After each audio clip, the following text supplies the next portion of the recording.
नमस्कार मित्रांनो, आज सकाळीच पहाटे 3 वाजता आपल्याकडचा जो टायमिंग आहे त्या टायमिंगमध्ये सुनीता विल्यम्स आणि विल्यम बिचमोर हे पृथ्वीवर परतले आहेत. मित्रांनो, तब्बल 9 महिन्याचा कालावधी पूर्ण करून ही 2 अंतराळवीरांची जोडी पृथ्वीवर परतलेली आहे.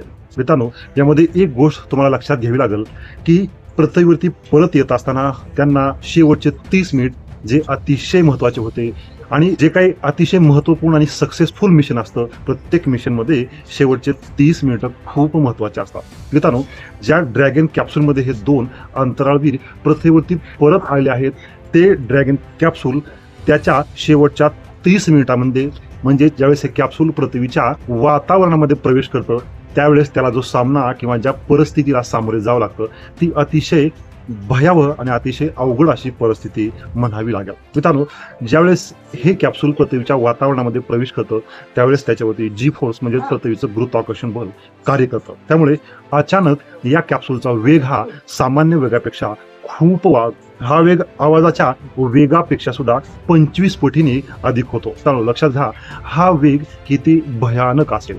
या वेगाने ज्यावेळेस ती कॅप्सूल वातावरणामध्ये प्रवेश करते, त्यावेळेस जे काय पृथ्वीच्या वातावरणाचे घर्षण होऊन त्यामध्ये उष्णता निर्माण होते. मित्रांनो, ही उष्णता सरासरी 700 ते 800 सेल्सिअस पर्यंत जाते. कॅप्सूल भोवती उष्णतेमुळे आग देखील लागू शकते किंवा लागते देखील. मित्रांनो, ही परिस्थिती ज्यावेळेस ती कॅप्सूल हँडल करते, त्यावेळेस ती कॅप्सूल ही पृथ्वीवरती परत येण्यास सक्षम असते. मित्रांनो, ही कॅप्सूल परत येत असताना जो काही तो वेग धारण करते, त्या वेगाला देखील शेवटच्या टप्प्यामध्ये कंट्रोल करणं अतिशय अवघड असतं. मित्रांनो, हा वेग कंट्रोल करण्यासाठी कॅप्सूलवरती जे काही पॅराशूट लावले असतात ते डिप्लॉय होतात आणि ते पॅराशूट डिप्लॉय झाल्यामुळे त्या कॅप्सूलचा वेग कमी होतो. मित्रांनो, या सर्व प्रोसेसमध्ये दुसरी एक अतिशय महत्त्वाची आणि क्रिटिकल गोष्ट म्हणजे ज्यावेळेस ही कॅप्सूल पृथ्वीच्या वातावरणामध्ये प्रवेश करते आणि पृथ्वीच्या वातावरणाशी घर्षण झाल्यामुळे कॅप्सूलची जी उष्णता वाढते आणि त्या उष्णतेमुळे जी काही आग लागते किंवा थोड्या काळासाठी जी काही कॅप्सूल गरम होता, त्या वेळेमध्ये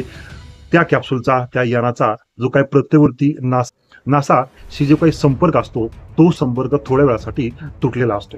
त्यामुळे मित्रांनो, या वेळामध्ये ही कॅप्सूल कशा पद्धतीने काम करते हे त्या कॅप्सूलमध्ये असणाऱ्या लोकांनाच माहिती असतं. मित्रांनो, याबरोबरच जे कॅप्सूलमध्ये लोक आहेत किंवा जे अंतराळवीर त्या कॅप्सूलमध्ये असतात, त्यांच्यावरती देखील अचानक पृथ्वीचा जी फोर्स कार्य करतो. जी फोर्स म्हणजे इथल्या ग्रॅव्हिटीचा जो काही फोर्स असतो तो. मित्रांनो, अंतराळामध्ये हे अंतराळवीर झिरो ग्रॅव्हिटीमध्ये काम करतात. झिरो ग्रॅव्हिटी म्हणजे तिथे कुठलाही जी फोर्स त्यांच्या शरीरावरती लागला जात नाही. त्यामुळे त्यांची उंची देखील वाढली असते. त्यांच्या हृदयाचा रेट देखील सामान्य रेटपेक्षा थोडा वेगळा असतो आणि अचानक या अंतराळावरती इथला जी फोर्स लागल्यामुळे त्यांचे हृदय, त्यांची श्वासोच्छवासाची प्रक्रिया यावरती देखील थोडा बहुत फरक नक्कीच पडत असतो. मित्रांनो, हा फरक जर जास्त असेल तर एखाद्या वेळेस अंतराळवीरामध्ये बेशुद्ध देखील पडू शकतात.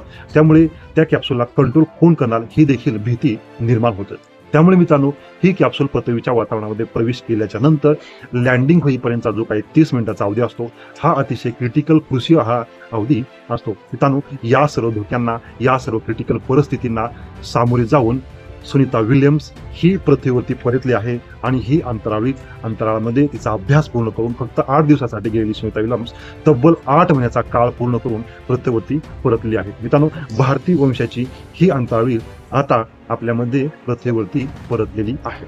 मित्रांनो, अशाच प्रकारचे व्हिडिओ पाहण्यासाठी तुम्ही माझ्या चॅनलला लाईक करा, सबस्क्राईब करा.